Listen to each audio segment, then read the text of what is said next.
Queridos hermanos, muy buenos días con cada uno de ustedes.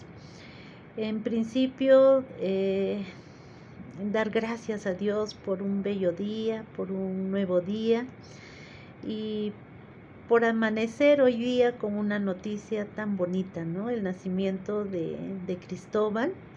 Dios es bueno, queridos hermanos. Gracias, queridos pastores, hermanos, porque nuestra iglesia es la familia de Dios y nuestros pastores anoche, muy noche, nos convocaron para orar por la salud de Sheilita y el nacimiento de Cristóbal, ¿no? Bueno, Sheila fue intervenida quirúrgicamente por una cesárea. Hemos estado orando, clamando a Dios por la vida de ella, del bebito, ¿no? Y Dios es lindo, Dios es bueno. La gloria sea nuestro Padre que nos bendice dándole la vida, la salud a Cristóbal, a Sheila. Y nos alegramos, nos gozamos con la familia de Diego, de Sheilita, sus niñas, ¿no? Por la llegada de Cristóbal. Bien, hoy día vamos a continuar con el estudio del primer libro de Corintios, capítulo 1. Y Pablo está escribiendo una carta a la iglesia de Corinto. Pablo estuvo ya con ellos 1 año y medio antes. En el libro de Hechos, en el capítulo 18, hace mención. Y Pablo conocía el contexto de esta ciudad, conocía en qué contexto los hermanos vivían, ¿no? Y Pablo había recibido quejas o le habían informado que estaba habiendo problemas en la iglesia, muchas divisiones, ¿no? Estaba empezando a haber divisiones y Pablo se da un tiempo para escribir esta carta. Las estructuras de las cartas en el tiempo antiguo era todo un protocolo muy bonito, ¿no? O sea, quienes nos hemos escrito cartas en el año del 1980, 90, ¿no? Bueno, no había WhatsApp, pero las cartas tenían una cierta estructura. Se ponía el nombre de quien escribe, el emisor, y a quién va dirigida, ¿no? El que emite, el que escribe y quién lo recepciona, ¿no? Y Pablo, escribe esta carta, y yo leo esta carta y qué pulcra su redacción, su escritura y su esquema, ¿no? Y dice así: Pablo, llamado a ser apóstol de Jesucristo por la voluntad de Dios, y el hermano Sóstenes. El hermano Sóstenes, según los comentaristas, hacen la referencia que él estaba haciendo del escritor, del escribano, ¿no? Pablo le está dictando, ¿no? ¿Y a quiénes dirigen? Dice, a la iglesia de Dios que está en Corinto. Ellos iban a recibir la carta, ¿no? Pablo dice, apóstol de Jesucristo por la voluntad de Dios. ¿A quiénes se les decía apóstoles? Eran los discípulos que habían estado de cerca con Jesucristo. Los 12 discípulos, luego quedan 11 y les conocen a ellos como apóstol. El apóstol era el que había captado la visión de la misión de Jesucristo. La misión de Jesucristo fue integral. Jesucristo no veía a la persona solo como el alma, ¿no? Él tiene necesidad material, espiritual.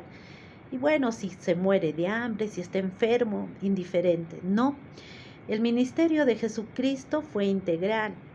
Jesucristo vino a traer las buenas nuevas del Evangelio, cuando decía arrepentíos porque el reino de los cielos se ha acercado. Trajo las buenas noticias de salvación porque ellos iban a entender más adelante que gracias a la muerte de Jesucristo iba a haber salvación para el pecador. Jesucristo era un buen maestro, era maestro, ¿no?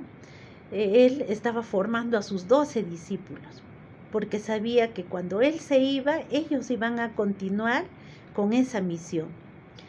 Jesús era pastor, ¿no? Tenía la vocación pastoral, pastor de pastores, ¿no? Él cuando miraba, cuando entró a Jerusalén, y y lloró porque los veía los judíos como ovejas sin pastor. Tenía misericordia por el perdido. Pero también a Pedro, ese Pedro que le había negado a Jesús, y estaría Pedro confundido, avergonzado, ¿no? Y Jesús, con su corazón de pastor, se acerca, buscándole conversación seguro. Pedro, ¿me amas? Y Pedro, triste, frustrado, sí, Señor, yo te amo. Pedro, ¿me amas? Sí, Señor, yo te amo. Pedro, ¿me amas? Hasta que Pedro dijo, Señor, tú lo sabes todo, ¿no? Tú sabes que yo te amo. Y Jesús lo ve y le dice, apacienta mis ovejas, ¿no? Ahí vemos el corazón pastoral de Jesús, ¿no? Esa oveja estaba con la pata quebrada y no vino y le tiró palos hasta romper su pata y arrancarla, ¿no? Al contrario, espiritualmente, emocionalmente, ese discípulo estaba triste. Y como el corazón pastoral de restaurar, de animarlo, ¿no? Y encargarle esa vocación también de ser pastor, ¿no? Apacienta mis ovejas, ¿no? Un Jesús que cuando veía 5,000 personas que le seguían, no habían comido todo el día, tiene misericordia, hace un milagro y sacia esa necesidad material. Un Jesús que ve a un ciego, a un leproso, ¿no? A una mujer con flujo de sangre, con una necesidad material, la sana, con una necesidad física, ¿no? Un ministerio integral de Jesucristo. Eso mismo habían captado los discípulos, los apóstoles, iban a un sitio y hacían lo mismo. Recuerdan en Hechos, la iglesia primitiva también hacía lo mismo, ¿no? Y Jesús pasaba horas adorando, orando a su Padre, ¿no? Y lo mismo hacía la iglesia primitiva, ¿no? El día del Pentecostés adorando, orando, ¿no? Y vino el Espíritu Santo. Una iglesia dice que partían el pan, ¿no? Tenían todo en común, partían el pan, ¿no?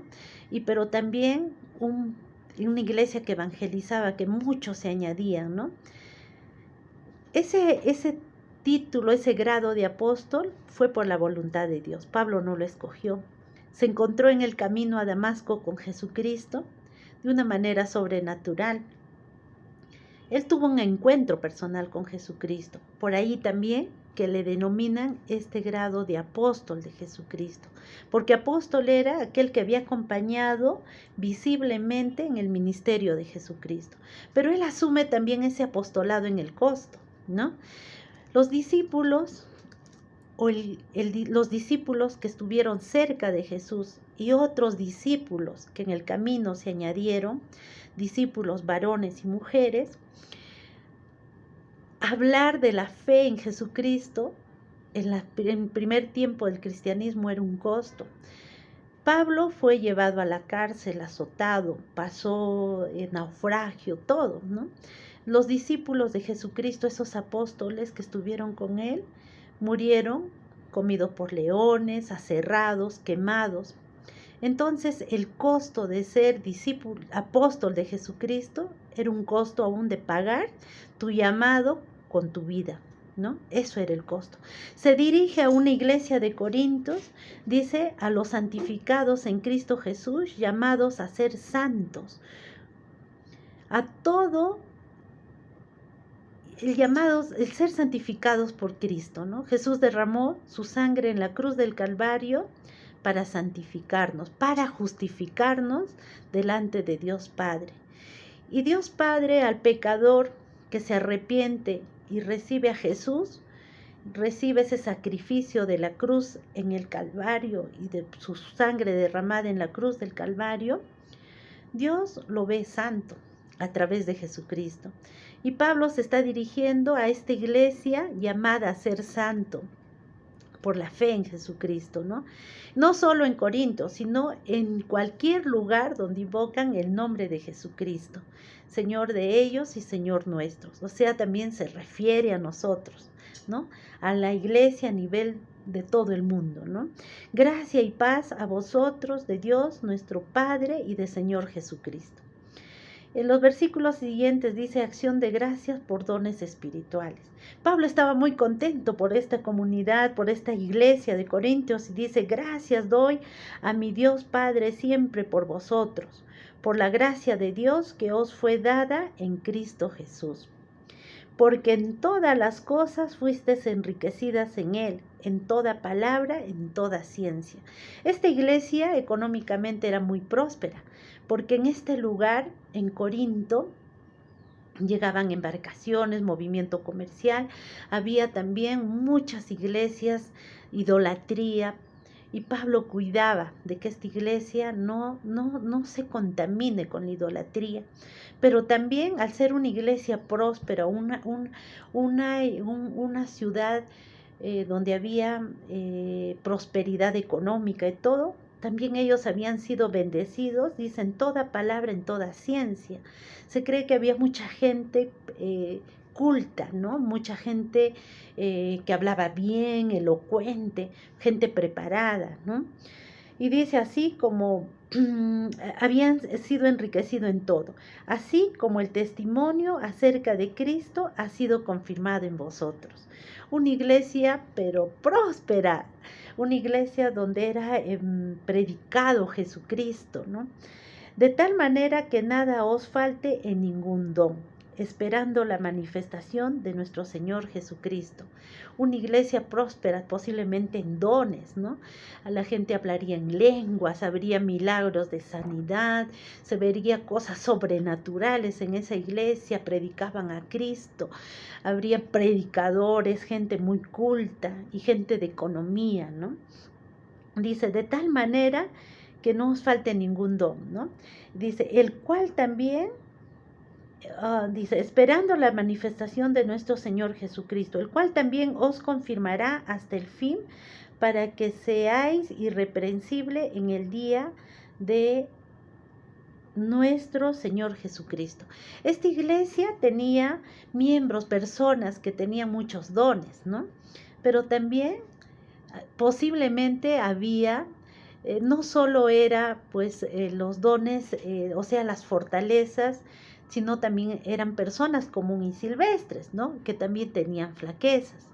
Pero Pablo confiaba, dice, en el Señor, que os confirmará hasta el fin. No importa sus debilidades, sus flaquezas, ¿no? Tienen fortalezas, pero como personas tienen flaquezas, ¿no? El cual el Señor los va a confirmar en su fe hasta el fin, ¿no? Para que seáis irreprensibles en el día de nuestro Señor Jesucristo. Algún día cuando estemos en la presencia del Señor, hermanos corintios, aún en sus flaquezas, sus debilidades, lo que sea, el Señor los va a confirmar en su fe para que sean algún día irreprensibles cuando estemos en la presencia del Señor. En el versículo 9 que dice, ¿por qué? Porque fiel es Dios por el cual fuisteis llamados a la comunión con su Hijo Jesucristo, nuestro Señor. Y no va a ser en sus fuerzas, sino gracias a la comunión que tienen con Jesucristo. Dios es fiel. Gracias a esa comunión con Jesucristo, los va a guardar irreprensibles algún día cuando estemos, hasta que estemos en la presencia del Señor. Y ahora Pablo dice en los versículos siguientes, está dividido Cristo, en el versículo 10, os ruego pues, hermanos, por el nombre de nuestro Señor Jesucristo, que habléis todos una misma cosa, y que no haya entre vosotros divisiones, sino que estéis perfectamente unidos en una misma mente y en un mismo padecer. Pablo les está llamando a tener comunión entre ellos. La palabra comunión viene de la unión de dos palabras, que dice, ¿no? A ver, lo explico así de rápido.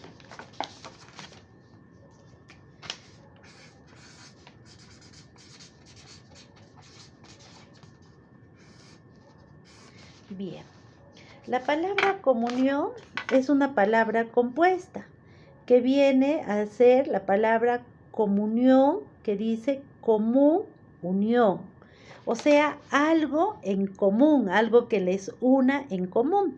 Y Pablo le estaba diciendo eso a los corintios, ¿no? que tengan una misma mente y un mismo parecer. Así como Pablo les estaba diciendo en versículos anteriores, que fuimos llamados a una comunión con el Hijo de Dios, algo en común que nos une, la fe en Jesucristo, común, unión, algo que nos une, les está llamando a la unidad, ¿no? Porque he sido informado acerca de vosotros, hermanos míos, por los de Cloé, que hay entre vosotros contiendas, peleas, divisiones.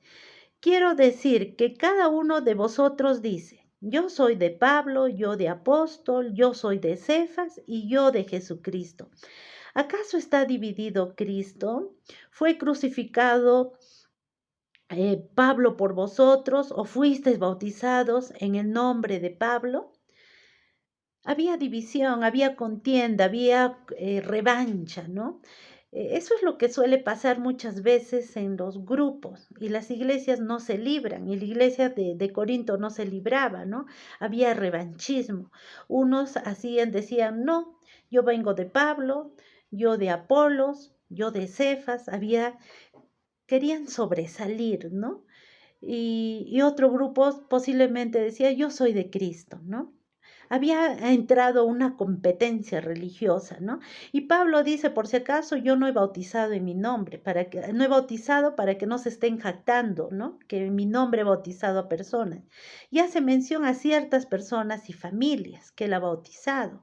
Pero dice, pues no me envió Cristo a bautizar, sino a predicar el evangelio, no con sabiduría de palabra, para que no se haga vana la cruz de Cristo. Esa iglesia había gente muy preparada y posiblemente gente que se había convertido, gente religiosa preparada. Por eso más adelante va a decir, ¿dónde están los escribas, esos sabios, no? Había gente muy elocuente, gente preparada, culta. Y Pablo le dice, pues no me envió Cristo a bautizar, sino a predicar el evangelio, no con sabiduría de palabras, ¿no? Gente que de repente era muy un orador, ¿no? Saldría ahí, quizás me imagino, ¿no?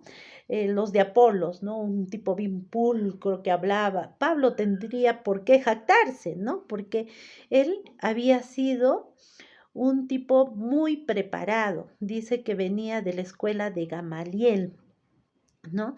Él preparado en todo lo que era en la ley. Un tipo que tenía títulos y grados. Es como que alguien hoy en día hace sus estudios de la universidad y tiene su grado de licenciatura. Logra una maestría, un doctorado, PhD, algo así. Pablo tenía ese nivel, ¿no? Pero él dice, no, yo he sido llamado a predicar el evangelio, no con sabiduría de palabras. Se despoja de sus títulos, de sus grados, dice, para que no se haga vana la cruz de Cristo, ¿no? Para no estar predicando a Jesucristo por contienda, por vanagloria, ¿no? Dice, más bien en él se enfoca y dice, Cristo, poder y sabiduría de Dios, porque la palabra de la cruz es locura para los que se pierden, pero a los que se salvan, esto es a nosotros, es poder de Dios. Predicar a ese Jesucristo crucificado, resucitado, para el que se pierde es tonteras, locuras, ¿no? No me hagan perder mi tiempo, ¿no? Pero para nosotros es poder de Dios. Cristo en la cruz llevó, dice, nuestros pecados, por sus llagas hemos sido salvados, hemos sido curados, murió por nuestros pecados, pero cuando resucitó, Él venció a la muerte, venció a Satanás, venció a este mundo. Por lo tanto, es el símbolo del sacrificio de Jesucristo en la cruz del Calvario, es poder de Dios, ¿no? Y dice en el versículo 19, pues está escrito, destruiré la sabiduría de los sabios y desecharé el entendimiento de los entendidos. Porque ¿dónde está el sabio? ¿Dónde está el escriba? ¿Dónde está el disputador de este siglo? ¿No ha enloquecido Dios la sabiduría del mundo?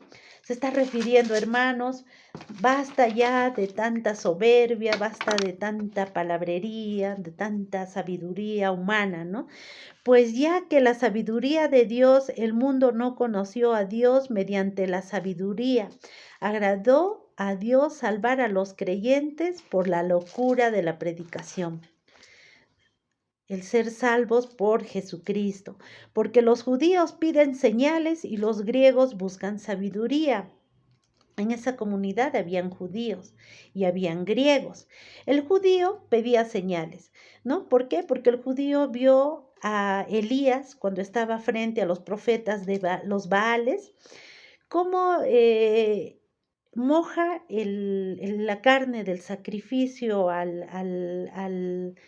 el animal que iba a ser sacrificado, quemado, y dice que del cielo vino un fuego y quemó el sacrificio. Esos tipos de señales buscaban los judíos. El griego, por su sabiduría, buscaba elocuencia, buscaba sabiduría, palabras, ¿no? Pero nosotros predicamos a Cristo crucificado, para los judíos ciertamente tropezadero y para los gentiles locura. Mas para los llamados, así judíos como griegos, Cristo, poder de Dios y sabiduría de Dios. Porque lo insensato de Dios es más sabio que los hombres, y lo débil de Dios es más fuerte que los hombres. Pues mirad, hermanos, vuestra vocación, que no sois muchos sabios según la carne, ni muchos poderosos, ni muchos nobles, sino que lo necio del mundo escogió Dios para avergonzar a los sabios, y lo débil del mundo escogió Dios para avergonzar a lo fuerte. Pablo era un hombre sabio, un doctor de doctores, un PhD, un hombre, pero muy preparado en conocimiento, en la ley, en la palabra. ¿Se imaginan? A Pedro, un pescador que no había ido, quizás ni siquiera había hecho su primaria, no había estudiado, una persona que no tenía conocimiento, una persona analfabeta, pero que Dios lo use para que se conviertan miles de personas. Ahí no se ve la gloria de Dios, ahí no se ve el poder de Dios para avergonzar a un Pablo, a un escriba, a un hombre de la ley. ¿No es cierto que sí, no? Y Pablo mismo habrá sido avergonzado, ¿no? En su humanidad, en su sapiencia